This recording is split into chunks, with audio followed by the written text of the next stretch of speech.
what I'm going to call extremist about the Second Amendment, I think of as people who really just don't want, and this is just pretty much proven to be true, don't touch our guns.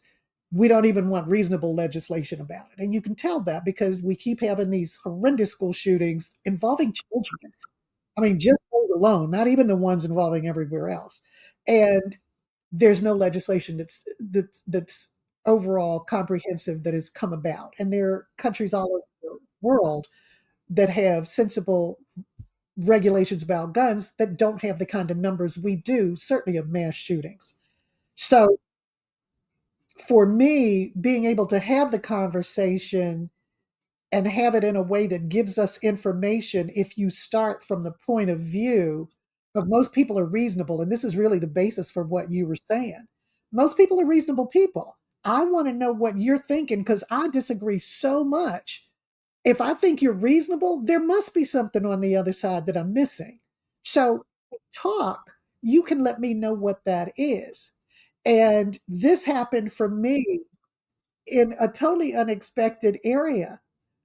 The idea of having gun signs near schools. Why would you why would you have a problem with having no gun zone signs at where you're trying to protect children? And the response is an open sign for people who want to do harm to your children. They see that sign and they say, oh, we can go in there because this is a no gun zone. And because it's a no gun zone, nobody's going to be able to stop us because they don't have any weapons. Well, I had not thought about that before. If that's what you were working with, if that was your idea of the world, and I can't say it was a wrong idea, that made perfect sense.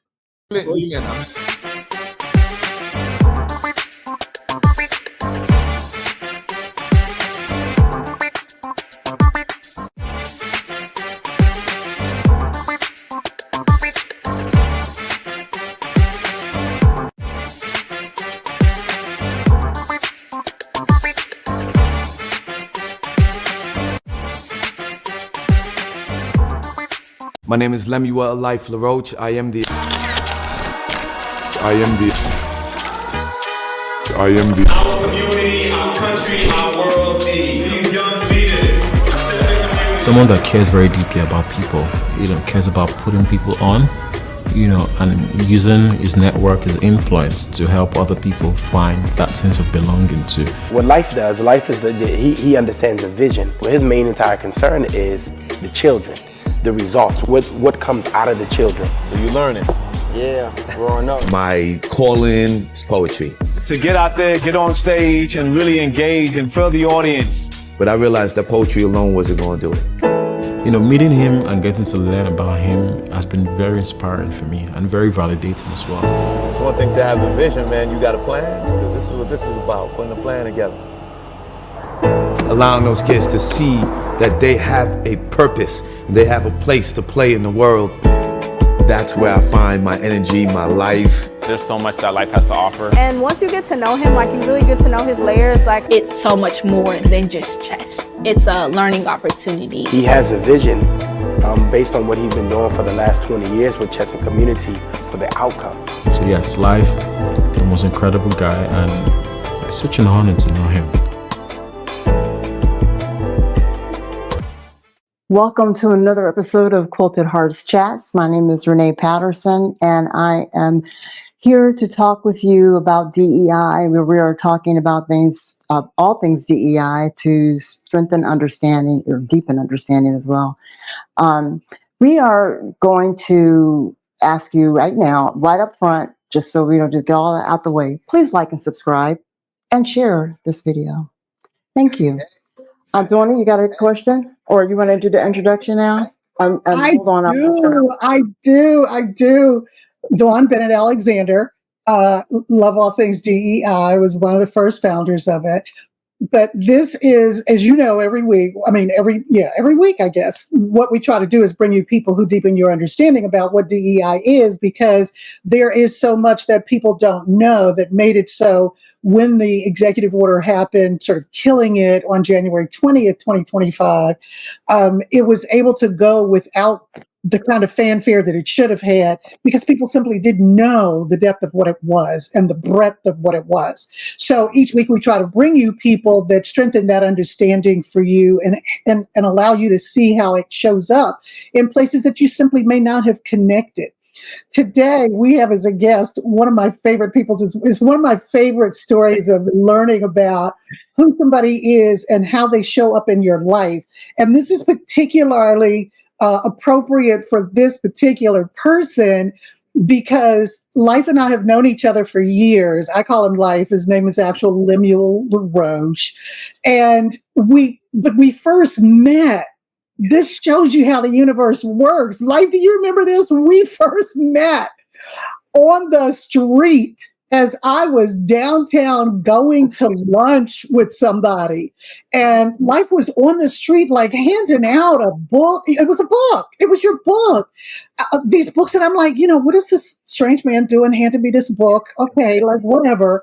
Little did I know that years later, I would end up not only recommending him from the depths of my soul to do a TED Talk, which has been viewed a zillion times, but that we would end up doing a TED Talk the same session, and because it's a once yearly event, and we were specifically placed where we were placed in that program because of what people knew about what we brought to a long program like this. Mm-hmm. Life was put in at the end, I should tell you, as the last person, because they knew that with him and his spoken word, he was going to shut the place down on the right tone.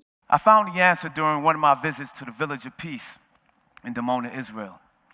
While there, I sat adjacent to this old white Russian Jew who I had nothing in common with besides the fact that we shared the human race. We shared the sun. We shared the sun that shined on us on that day, and we shared the chessboard. As we sat down playing chess, I stepped back to evaluate my situation.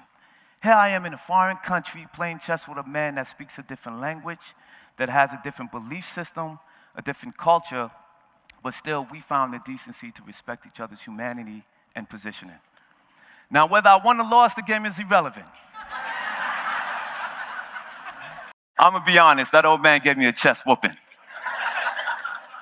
But what I walked away with from that experience is what helped me to develop the building blocks for Chess and Community, a nonprofit organization that is enriching the lives of hundreds of families and kids within the Athens community. Why chess?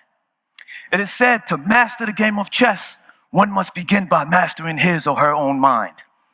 To put it in perspective, some chess grandmasters have the mental capacity to stand in one corner of this room with their back to the audience, blindfolded, and can play chess with about 30 people in here without touching the chessboard. One of the reasons I say that this is so appropriate for him is that we were just talking about how we love talking to each other because our conversations are always so far-ranging, and we deal with DEI issues, we deal with life issues, we deal with our families.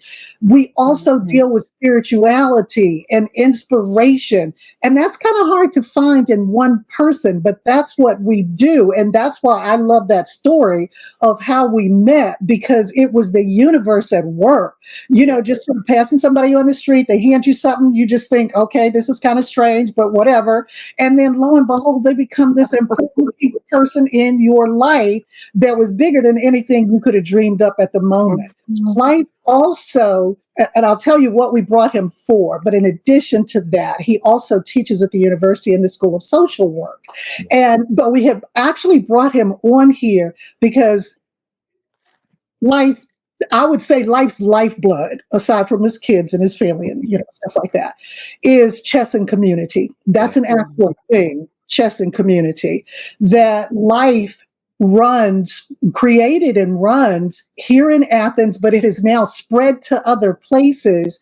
And it is a program that basically teaches kids that life is not a checker game, it's a chess game, and that you need to have strategies. But he doesn't do it just for the game itself. He does it as a way of reaching children early to get them to learn to make better decisions in their life. And his yearly program, aside from, what he does every week with these kids all over the place, his yearly program is such an incredible inspiration. It is just, it's beyond words for me, because seeing those kids come together, not only are they playing chess games, all live, everybody playing chess game, but they're also learning so much and learning. The last one, life, you had somebody from Africa saw you all ended up connecting, and they were able to live stream the group in Africa that had started because of the influence of life and what they had seen.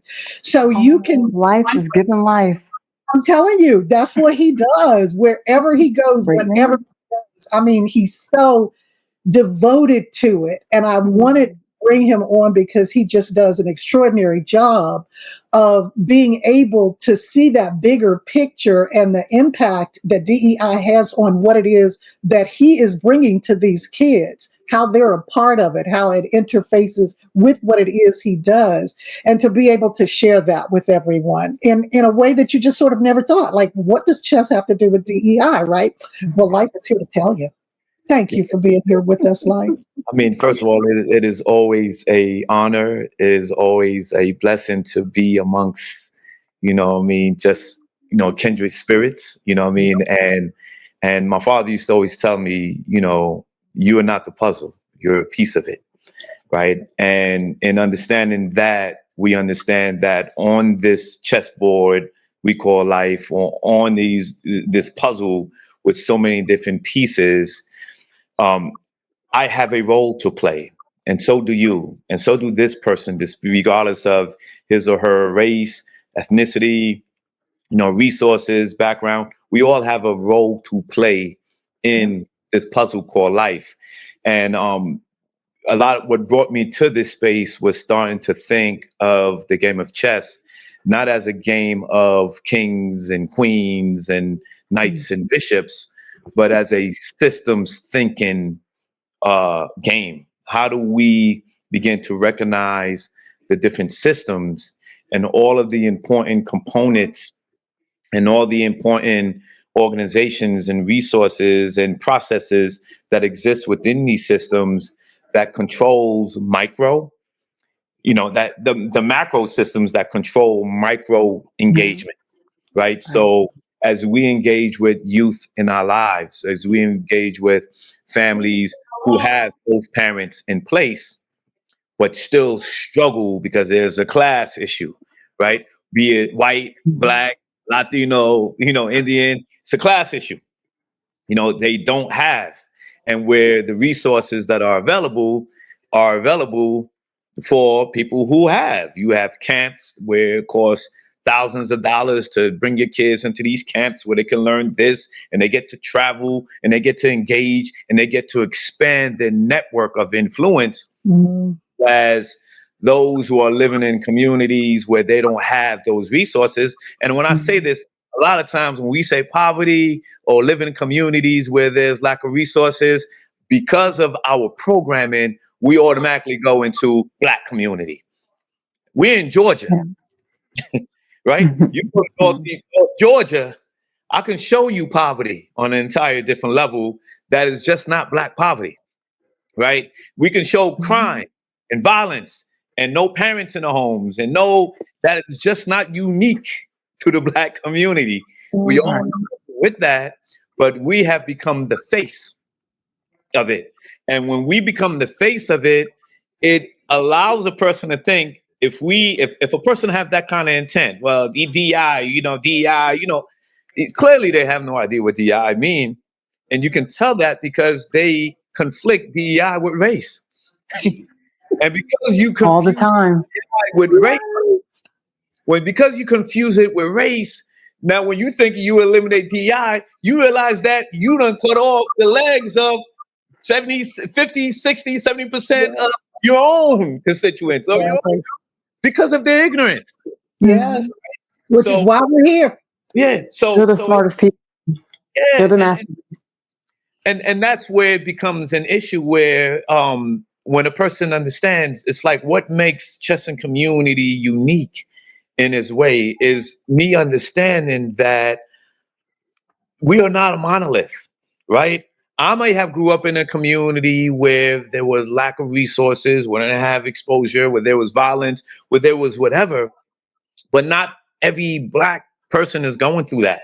Not every white person I engage is going through that. Not every Latino or Indian, or not everybody is going through that.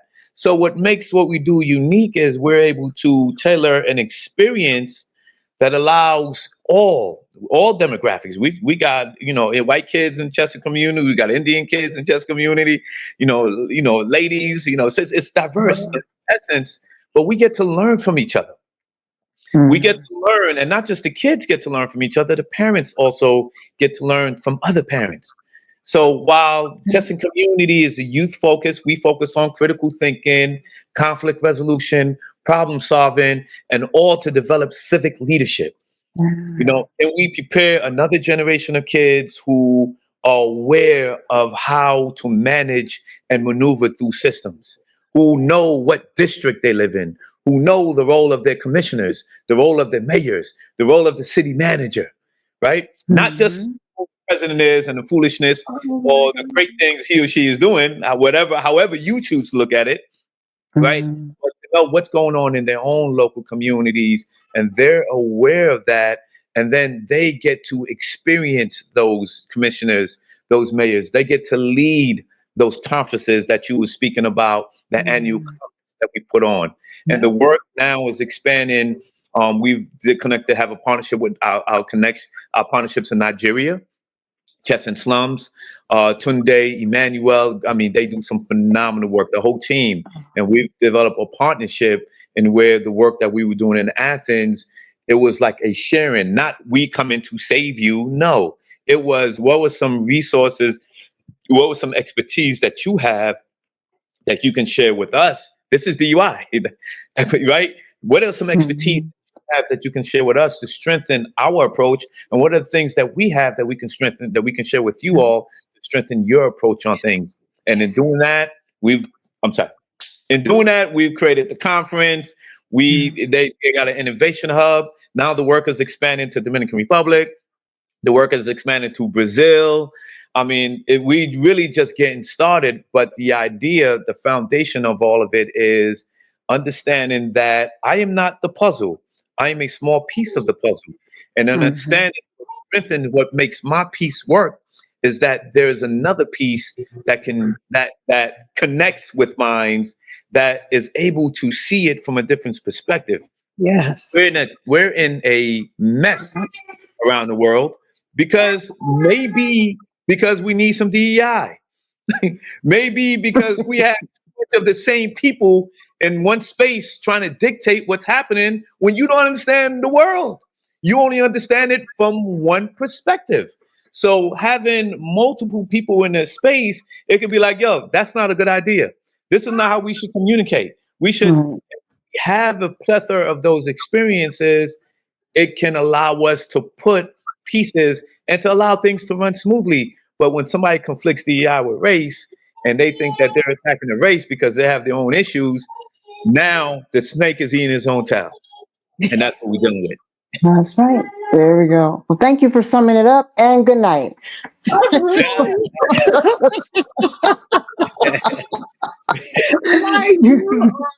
my goodness.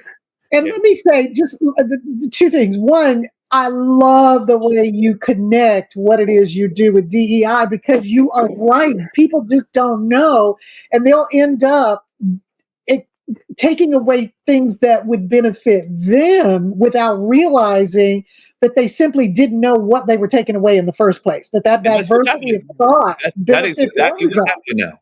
Yeah, that's exactly what's happening. Yeah. But I also love it that when you were at the beginning, and I probably went to maybe the second or third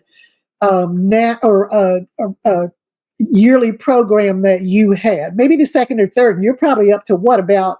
It was 12. We're Okay, right now. you're at the 12th now. And when you first started, and I think this is important for people because I want them to understand that this was not some great big formed program that had, was some multi-million-dollar program. You started by just wanting to teach kids to play chess. Yeah, so went from kid to kid to kid. You had like local pizza store, the local pizza shop on Tuesdays. If you want to play chess, show up there, right? The library. I mean, just free spaces, people who were willing to give you the space to have that. Why wouldn't you say yes if you got some places in the back on a Tuesday and you know these kids are going to eat pizza? Why wouldn't you say yes to having chess and community be there and to be there and see those kids?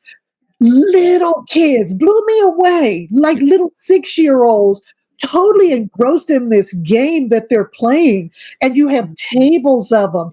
And it was like, this isn't, I mean, it cost you the cost of, the biggest cost was maybe the chess games. And if somebody had their own, they could probably bring it. But this was something that grew to be international on its own because people saw the value of all those things that you're talking about, from playing chess to knowing who you're, and I don't even think I knew what political unit I was in until I was a delegate to the Democratic National Convention. Okay, at the age of, I don't know what, 72 or something. You are teaching them stuff early on about being engaged, being productive citizens, all out of chess. Yeah. And it grew so organically to become this thing that it now is, where you take people all around the world. You take these kids to places they never dreamed they'd be able to go. Yeah, and for that to happen, thank you so much for bringing it up, because a lot of times when you're in the work, you don't get the chance to see.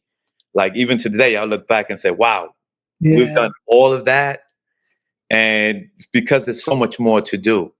And the work was sort of birthed out of the juvenile system. When I was a student at the university in the social work program and I started my internship at the adult correctional facility, I saw what was there. And again, when you hear corrections, a lot of people think, oh, you're talking about the black. No, it was everybody. Everybody is in a mess. You know what I mean? Everybody's in a mess. It's just some are being put as the face of the mess, but everybody is in a mess. It started at the adult correctional, and I realized that I'm dealing with people who's doing football numbers, 35 years, 40 some years. And it's like, what in the world can this person do? How can this person still have some kind of impact in the community, even during the time? And that was some of the work. And I was bringing poetry, and I was bringing different things into that space. And it's a full circle because I'm back in the jail. Every Wednesday, I'm in the jail and we're doing chess, debates, and poetry. And we're at the local jail right now doing it every Wednesday.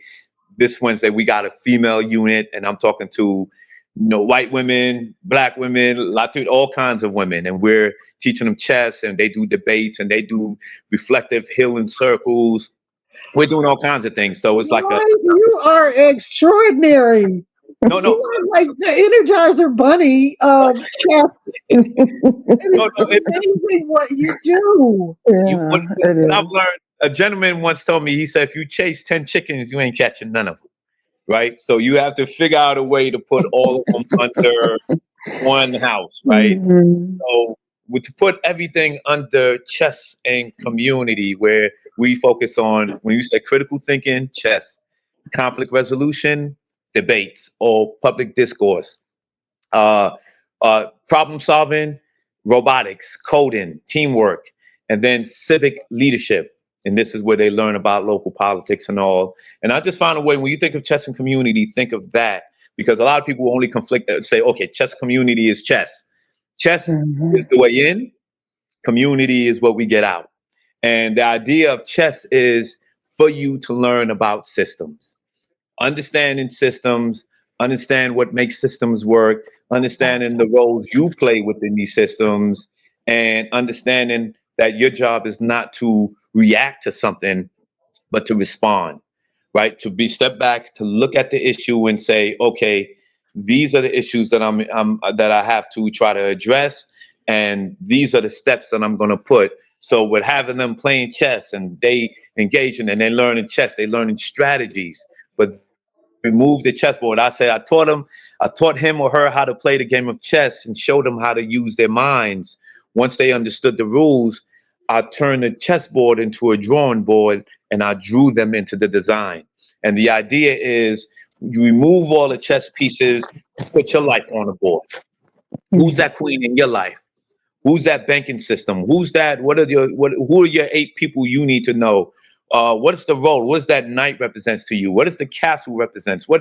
And recognize these important figures on that chessboard, but in your life, and how you can utilize it as a way to move forward, to make the impact, or to do what it is that you need to do. So this is fantastic. When we start the process, we get them from elementary, really middle school, but we also have programs for elementary school students. We're after school programs, we're in community centers for elementary, but to get part of chess and community, there's that middle school element. You got to come in as a middle schooler, 10. I keep going down. Start at 13. They're like, no, 11 to 10. Because if I could save everybody, I will, but we're limited. And to your point, it wasn't just, it was somebody just fronted me a couple of $1 million. I wish. I still need that, because we're doing all of this from a very grassroots, very ground up approach. And that's why it's allowed to sustain, because I'm not depending on none of that. However, if there's 37 cities around the country that wants to bring us in, we're talking Kenya, we're talking so many international that wants to bring the work that we're doing in, but we don't have the resources. But the idea is not me going in there, but to teach, showing others how to do it. But this is where the DEI comes in, because everybody understand their role in the chessboard, or their role in this DEI process. How am I able to sustain for up to 12, 15 years? How am I able to sustain without some of those supporters who don't always Black, who believe, who see the need for the work that we're doing. The first time I ever gave you money, that's why I gave it to you. Yeah. Because I could just see this is so extraordinary, and he is doing this on his own. What can I do to help? And that was years ago. Yeah. That was when you were just a baby doing this work. And so we're talking, and it's not just always money. There's access. DEI, it's, you may have access to something that we don't. Yeah. You have access to generations and generations of information that we didn't get access to. Because some people, we're talking generations and generations of fathers being incarcerated, or some father people looking as subhuman, right? We're talking generations. You have access to information that we don't. And the work that we do is bringing those information into the space, bringing those bankers into the space that's able to talk to our students about whatever, to bringing our students to go fishing, go kayaking, get experiences that you see as normal. And because you see it as normal, you tend to believe that everybody is experiencing this. Yeah. That's the reality. Everybody don't have access to see this. Everybody don't experience this. So what our thing is, that level of exposure. If we can expose these students, white students, Black students, Latino students, all these students, we can expose them one to each other in a unscripted, filter out the programming, right? Because when I see you, when I think of you through my Fox News programming, through my CNN programming, through my MNBC programming, or through whatever programming. So I don't even get to know you as a person. I'm looking at the programming.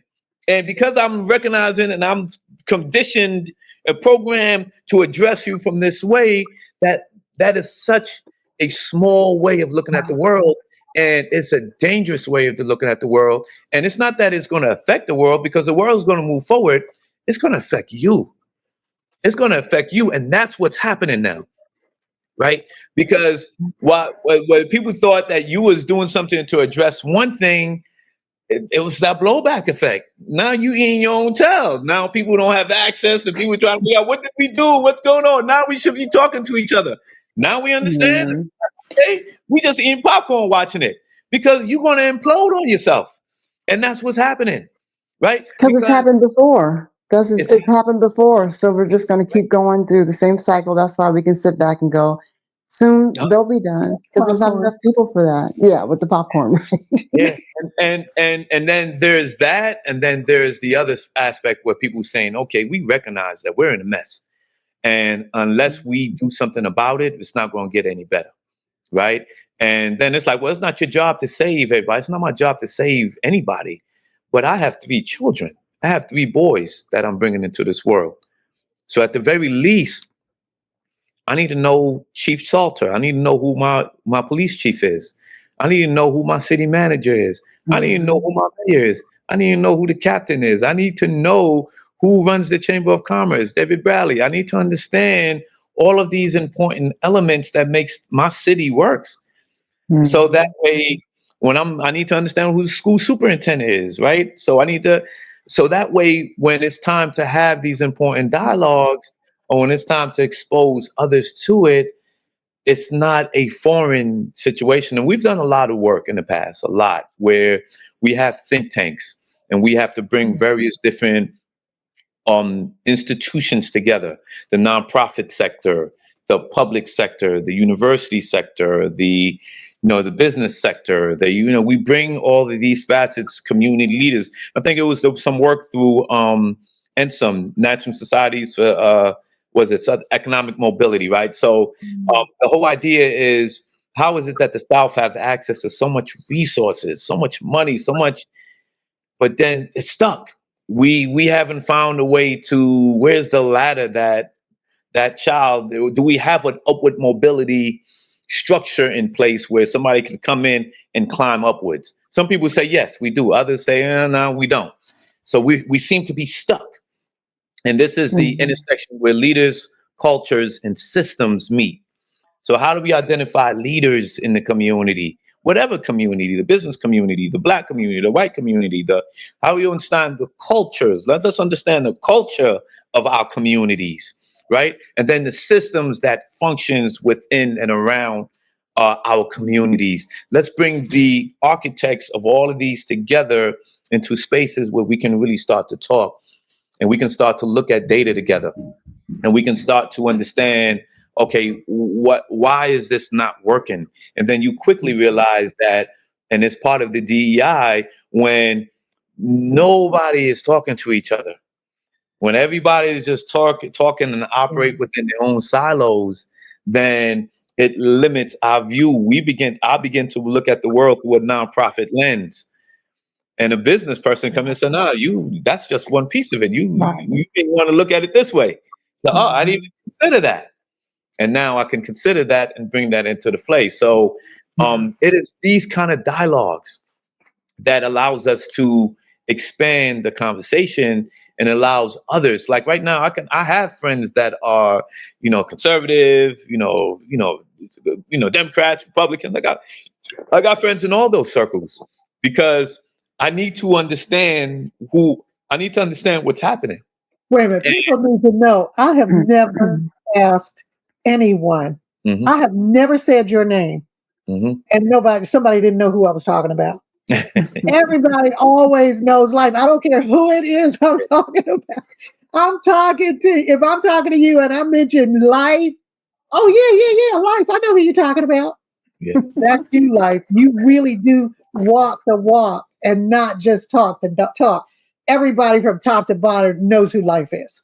Yeah, and that's important. And it's and again, I'll say it because I got children that's coming behind me, man. So I gotta leave it better for not just for myself. A farmer plants a seed so that his seeds can eat off of that tree, right? Not just I'm not planting it so I can eat off of it. And that's the mindset. I want to figure out a way to get as much money as we can. Let's collapse. No. let's keep this thing going, man. We got something. Let's figure out a way to make sure that everybody gets to eat. Enough for everybody to eat. You raise some trillionaires, like with all this homeless, and like it's enough for everybody to eat. Calm down. Let's figure out a way to, get everybody around the table, let some people eat. So, but we also do have a mental health crisis. So when we talk about DEI, it's not just race. You got gender, we got abilities, we got so many different levels that we need to be thinking through. And sometimes you become educated, like, man, I didn't even understand that. But it's recognizing that you don't understand it and then working to better it versus saying, well, it's just about what I can do for me and mine, and we need to close this. And all right, good luck. Because you'll quickly realize that every race, everybody struggles with their social ills. The problem is our social ills have been projected worldwide as social norms. Like this is regular. This is what's expected in our community.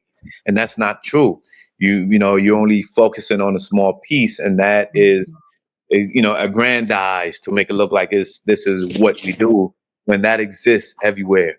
And when I'm talking about counseling and dealing with therapy and working with kids, I'm talking about Black kids, I'm talking about white kids, I'm talking about Latino kids, I'm talking about all kinds of kids that struggle with mental health, that struggle with poverty, that struggle with single parent homes, that struggle with, it's not unique to one person or one race. And that is the current ignorance in what I'm talking about. So yeah. This is the beauty of even, Quilted Hearts. Like this is what this is about, right? We all are connected. And in this connection, it's like we all it's life. We all are dealing with life in our own way, right? It's and having to manage. We really need each other. A whole bunch of squares put together to make something that benefits all of us. Yeah, yeah. But I like what you had to say about what you're using chess as a action, a physical action, a mental action, so that the kids or whoever you're teaching can understand life on a larger scale. And that was one of my struggles. I never learned how to play chess when I was growing up. And then when I had the chance to learn, it's too much. It's too many things, too many parts you got to remember. And the reason why is because when you're used to using only one side of your brain, then it's harder to start tapping into the other side. And but I bet you knew how to play checkers, didn't you? I knew how to play checkers. Absolutely. You got to get all the time. Yeah, just keep moving forward or to the left or right. That's all you have to do. But with chess, all the pieces have different responsibilities. Yeah, and I would add that it's one, people become intimidated by the game. They're like, it's too much. But if it's and again, I also attested to your teacher. I can say I could be sure I'll make sure how to play the game. Because when you're introducing anything, I knew that. You're introducing it in ways, in the language, in experiences that a person know. Like if I'm teaching, I was teaching a basketball player how to play, and I'd say, okay, this is the O line, or football player, this is the O line, this is the D line, this is the receiver, this is the running back, and it's like, oh, I get it. And he starts to see the plays, and it becomes easier. If I'm teaching a person, so I try to teach it in ways that they understand. And you also bring it where you make it fun. We have a program called Bishops and Bots, and that's for elementary. So we're talking 6 all the way to 12, right? Bishops and Bots, right? Where they learn in chess and they're learning how to put these small robots together, right? And then when they graduate from that, they go into Pawn Accelerator, right? With the pawn. Pawn is, and this is where you saw they building those big robots, and those robots are moving chess pieces, and those robots, and now they get into these bigger competitions. And then we have something called Rooks Rising. Rooks Rising. A rook is a castle, but that's the community. Rooks Rising is our Saturday program in the hood, as they call it, right? In the communities. We go in there, and there's the debate, a chess and the robotics. And then we have the two communities compete with each other in chess and robotics in debates, right? And we reward them. And this is a way to bring parents. So again, you bring it in a way where it's fun. You bring it in a way where it makes sense. Last year was one of our biggest years. We took the kids to NASA. And the kids were presented to NASA. They presented to NASA engineers how these robots. The guy that spoke the year before, the black guy that was in the program that represented NASA. Oh my God! So that was a feeder into, like, we literally took the kids to Florida to NASA, right? And we went to Florida NASA. Okay. Yeah, and then we brought NASA representative came up, and they were our thing in Atlanta, and we had like 60 kids that created these companies, and their thing was, how do we use these robots on the moon to Mars mission? And so it's exposure. It's exposure. It's the course $3,000 to $5,000 to get your kids into these programs, and it's for free, right? And who pay the cost? It's the community that believes in it, and it'd be white, black. They believe. They'd be like, life here. I want to support, and it's a tax write-off for them, right? So everybody eats, everybody benefits. That's right.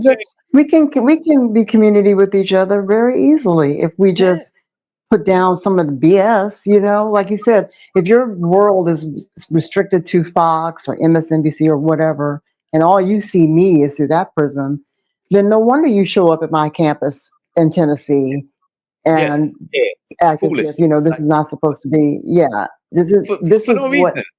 Just leave people alone. Like, ain't nobody showing up in your space. Like, we ain't thinking about you. Ain't nobody showing up in your space, and just leave people alone.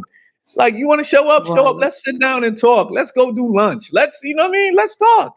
We ain't got to do all that foolishness because you want reactionary. Yes, that's what they want. That's why they brought the cameras with them. You want reaction, so you can say, look at this, to feed the foolishness and the small-mindedness that you have. And my thing is, it don't benefit nobody. Like, how do you benefit? We got to figure out a way to talk to each other in a real way. Well, I think if we can start remembering that we do have some problems in this country. If we can clean our own house, we might do a better job. And you already mentioned mental health. That doesn't that's have a divisive concept, and it's outlawed. What? Yeah.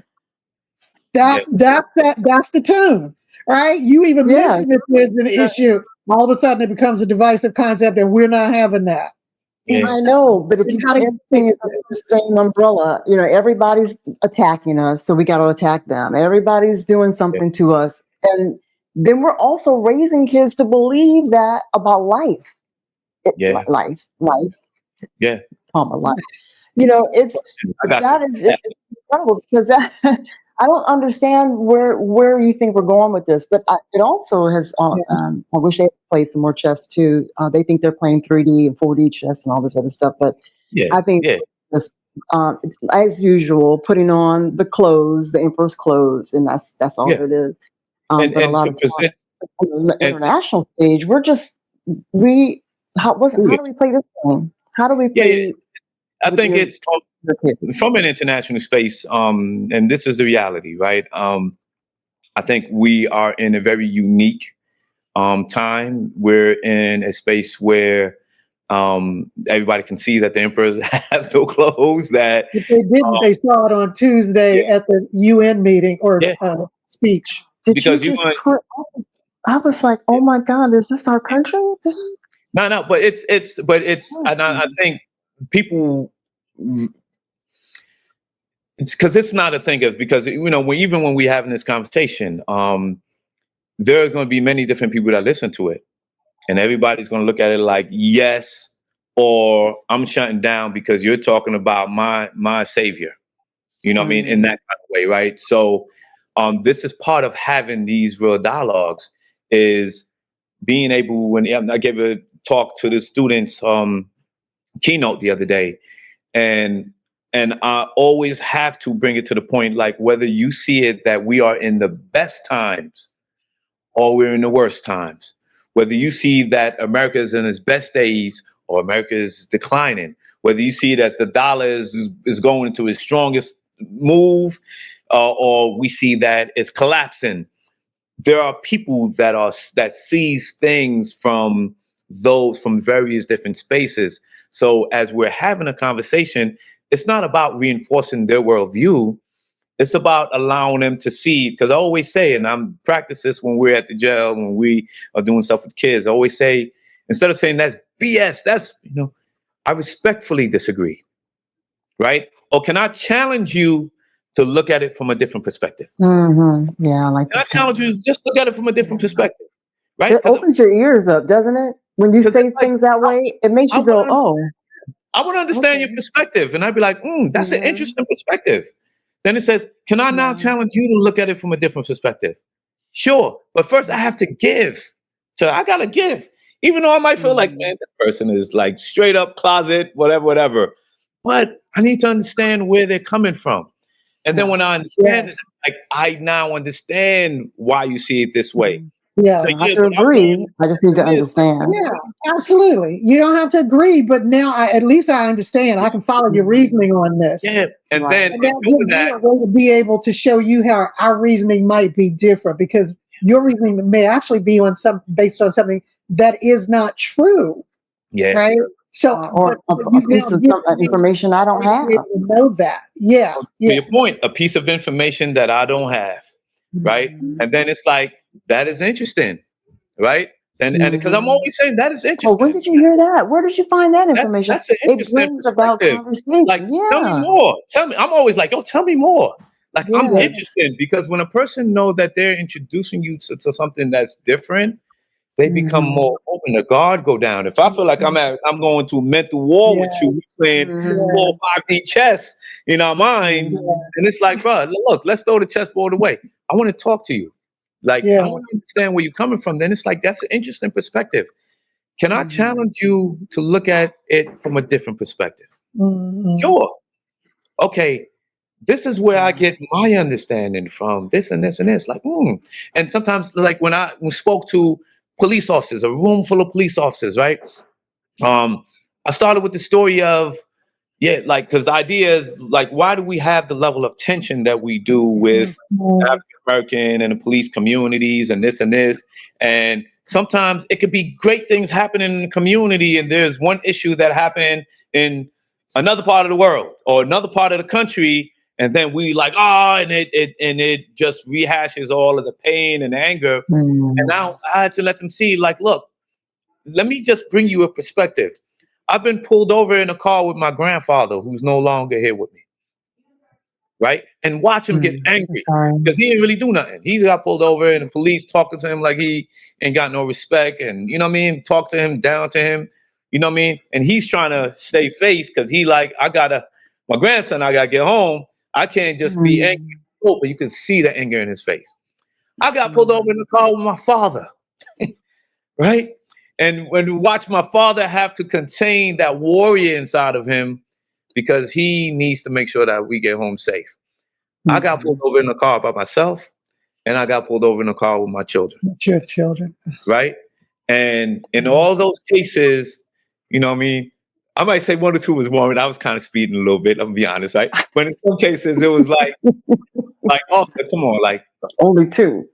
Like, you know, I mean, because a lot of times, like, I was just innocent. No, it was maybe a time or 2 I was kind of out of line, right? Especially with myself, right? But in all those spaces, I'm not going to say a similar experience, but you can see the experience, the degrading, the dehumanized, the talking to you like you, like boy, like, you know, like, who are you talking to? Yeah. Like, you know, work for me. You work for me. And that's the thing. Like, you know what I mean? I paid for your salary. Like, you know, when we begin to understand, that's understanding systems of how it works. But the idea is, beyond all that, when I'm able to talk to police officers in this space and say, now let's try to understand a perspective. This is a perspective. And now I need to understand your perspective of why I've become dangerous. And we're talking 5 generations here. Right? And how it all became so dangerous, right? But the lucky thing is, all, and that's not the case for all. So when you're speaking to people, it is understanding the perspective. And a lot of time, and what I've come to conclusion is when they think of DEI, people don't see it as diversity, equity, and inclusion. They see it as race-based. And because they see it as race-based, it allows them to come to the conclusions that they come to and start having these very ignorant viewpoints. And I can get any data I want and point it to anything and justify it. I can justify how whites are the biggest criminals. I can justify how black are the biggest criminals. I can justify how I can put that to any data I want and show you and translate it the way I want it to translate it. To feed my perspective, the way I understand my worldview. But that's a very small and minute way to look at it. And I think if we continue to go down that line, it's going to get worse before it gets better. But eventually, you're going to die off. You're going to have your children are going to see your mindset. It's like, that is, you know what I mean? It's like, okay, if that's what you're choosing to do, all right. Is that really what you want to leave them with here? It's a long game. It's a long game. I'm just thinking 10 moves, 5 years. 10 Can I challenge you? Can I challenge your thoughts? Yes. Wait a minute. We have to make sure we're respectful of his time. We got a hard stop at 12:45, which is what it is. No, we good. We got a little more time. Okay, because I want you to wait a minute, Renee. I want you to be prepared because I'm going to ask you to do just a teeny spoken word. Okay. Oh yeah, you gotta get that. What a gift we'll have if you do that. I don't know if you do this already, and maybe you just aren't talking about it right now. But I've dealt with some health challenges that has left me disabled, and one of the parts of my disability is dealing with some cognitive problems. But the only way I can feel like I'm gaining any ground is by challenging myself to play those word games. And lately I started playing chess. And so when I play the electronic, I'm playing against the computer, right? But the good thing is I can see, it shows you the patterns that your piece can take. So if I had an actual teacher, the teacher would be showing me that. But so I'm saying I don't lose the lesson in it. But I feel like now I can do chess, but before when I was younger, I couldn't. And now with all those cognitive issues, it's to me helping that work out. So I don't know if you've ever dealt with people who are disabled like that, or people who are elderly, because that also, dementia patients, stuff like that. One of the things we do is, one of the community service thing we do is we have the kids go into nursing homes and teach the elders how to play chess and play chess with the elders, right? And we always tell them, when you go into these spaces, you're walking into 10,000 years of knowledge, right? And also, you might be dealing with an elder who grew up at a different time. So just be prepared for that mindset too, right? Like, but don't take it personal, right? This is their ignorance. This is the time that they grew up in. So part of the work is, and again, when just some of my secrets, if I was to teach you how to play, when I'm in the jails and I'm teaching, we just start with the pawns. Let's just play with the pawns. So you fully grasp it. We have wars and games. When we talk with the kids, bishops and bots, they learn how to play with the pawns, right? And then when they're at that point, then we start adding other pieces slowly to the board, right? So that way, it's one thing to play, and it's nothing to play chess. It's one thing to play chess, and it's one other thing to understand chess. And even when I met Tunde, like the grandmaster, the Nigerian brother, like he's on a whole nother level with like how he plays and how, so it's layers, it's levels to it. Really? Like the Queen's Gambit, which I so enjoyed. Oh, I didn't know that. Yeah, it's so many levels to the game. Like there's so many theories, and like you can sit down and we can have a whole 4 or 5 hour dialogue about chess. And just it's so complex, and there's so many different moves. Like, but I use these things where it says, look, sometimes you have to lose to gain, right? Sometimes you have to take 2 steps back to forward. That's the bishop, right? Sometimes, so it's so many layers, right? And my thing is just to take the game and turn it into a sort of not only a modality, but also sort of not necessarily a philosophy, but a way that helps the children to see and understand the world. So people be like, oh man, the kids playing chess. I'd be like, yeah, so is the homeless grandmaster I played chess with. He lived under a bridge. So chess alone is not the answer. I can show you a person who can play chess blindfolded and can play 5, 6 people blindfolded, all in his mind, but he is living under a bridge. Mm-hmm. So it's like, oh, so that means so you might have this ability in one area, but the ability to connect it to life, connect it to systems and how systems. And that's what you're doing. That's what we're doing. So that way we don't have a 20-some-year-old that ends up homeless. That's invaluable. I mean, do you have a successor already? Because you need to make sure you never stop this. Oh, we have had so many successors. We got somebody running in Atlanta, my boy Yaziz. We got my brother Chuck running in Macon. We got, it's already, it's all happening, right? It's happening. It's just a process. And the thing is, people just don't know. They don't know we're doing it. When people hear chess and community, either I'm into chess or I'm not, and you have no idea that we take these kids to debates. We're going to have a big debate between all 3 cities in Atlanta. We're going to have our robotic competition between all 3 cities. And this is ours. This is led by us. Well, who did you get certified from? I certified myself. Right? Well, I need permission to teach our kids chess. I don't need permission to teach anything. There's a certification they want you to have? People are asking you for it? But that's usually, I need you to work into my system of thinking. And it's like, cool. Yeah, but we're designing a whole nother world. So now we bringing Brazil online, we're in Costa Rica, we're bringing all these other cities online, and it's like the last conference, the kids from Nigeria actually came. Dr. Alexander, we had the kids from Nigeria came and they co-led the conference. I'm gonna send you the video. I'm gonna send you the video. They came and they did the conference together. And do you guys think about doing it one conference together? No, we co-led. So every year they're going to be coming. This year we're going to bring kids from Nigeria and Uganda here, and then in one year we March for the annual. Yes. Okay. This year in March, it's March 28th, and then in one of these years we're going to be taking this to we're going to be taking the conference to the continent, right? So it's like okay, I want to go. Yeah, the world is. You gotta check out the work. Check out Chess and Community. See the work that we're doing. I think you'll be impressed. And I will. I'll put it on my date book. Yeah. Yeah, maybe I'll open the elderly disabled chapter here in Richmond. I'm down, right? So I know we run into time, and I can definitely share some positive words if necessary. Yes, please. It's absolutely necessary. Okay. Oh my God, this has been awesome. Let me get myself ready because I know how you are. Yes. So I'm thinking of which one I need to do, but I think for the sake of where we at, I'm just gonna do this piece. It says,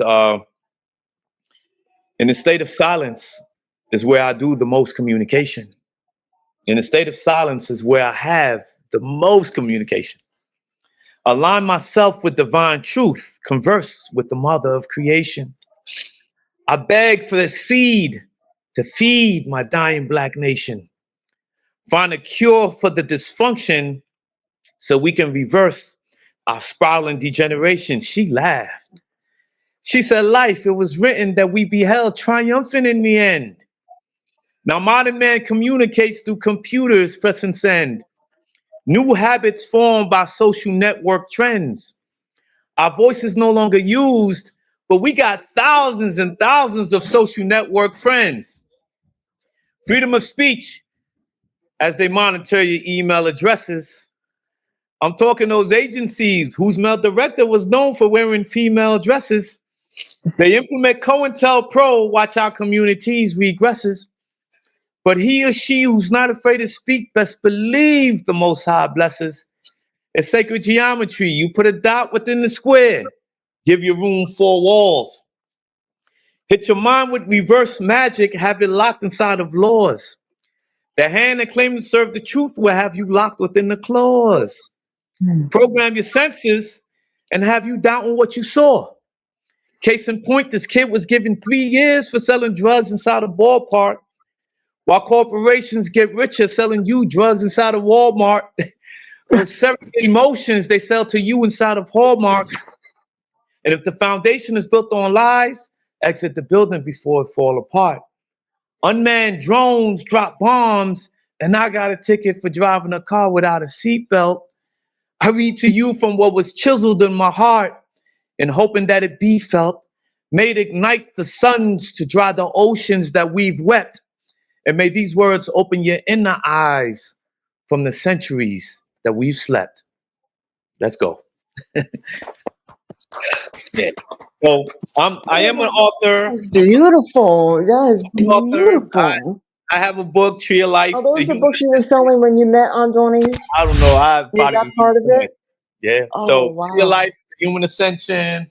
I have another book called Hidden Ripples, Life's Unspoken Language, which is short stories. And I'm just a person that recognizes that I got a role to play, and I'm gonna do my part. And I'm challenging everybody that's listening, just do your part. It's not about, being angry at what somebody, you could be frustrated, you could be upset, but, do the best to do your part. And, and you'll see, like, all this started with me just doing my part, and everything just kind of fell apart, right? Fell into place, actually. So, as always, thank you all. Thank you. You already know what it is. We all play our role. Life, you are so extraordinary. Your thought process, being able to do all you do and at the same time take in all the pieces that you're taking in that come back out as that spoken word is just phenomenal. And your words are so impactful. I mean, it's like and I'm looking at every sentence and it's like that. Yes, that's true. Yes, that's true. Yes, that's true. And as a quilter, of course, I love putting things together. You put them together in a way that's like, how can we come out any other way after we've listened to those words? Life, thank you. No, thank you very much for that. The work you do, for the time you've spent with us, for what you're doing for those kids, which ends up impacting the communities in such big ways. Just thank you. No, thank you. Thank you. I'm only a piece of the puzzle. I'm a small piece of my puzzle. I'm playing my part. But thank you so much. Well, it's making it easier for us to play our part. So yeah. And we got to do this again. Like, you got to do this again. So you let me know. Anytime. Okay.